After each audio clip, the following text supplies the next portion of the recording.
Да играем една игра. Има една страна, където бирата е по-евтина от водата, колата е по-скъпа от жената, да си точен е важно, освен ако не си влак, сандалите вървят най-добре с чорап на твоя крак, ако искаш да платиш с карта, по-добре носи кеш, искаш още шеги, връщай се на работа, менш. Коя е тази страна? А. Германия, Б. Дойчланд, С. Немечко, Д. Алемания. Правилен отговор. Досеща се на къде отиват нещата. Но защо Германия има толкова много екзоними и защо те нямат нищо общо с ендонимът, който ползват германците? И какво изобщо са ендоними и екзоними? Екзоним от екзо, външен, е името, което хората извън държавата ползват за нея, а ендоним от ендо, вътрешен, е името, което местното население ползва.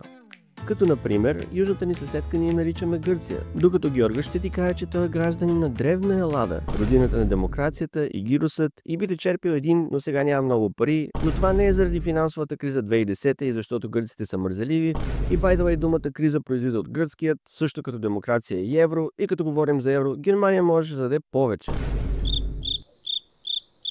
И като говорим за Германия, нека да започнем с местното население и как те наричат държавата.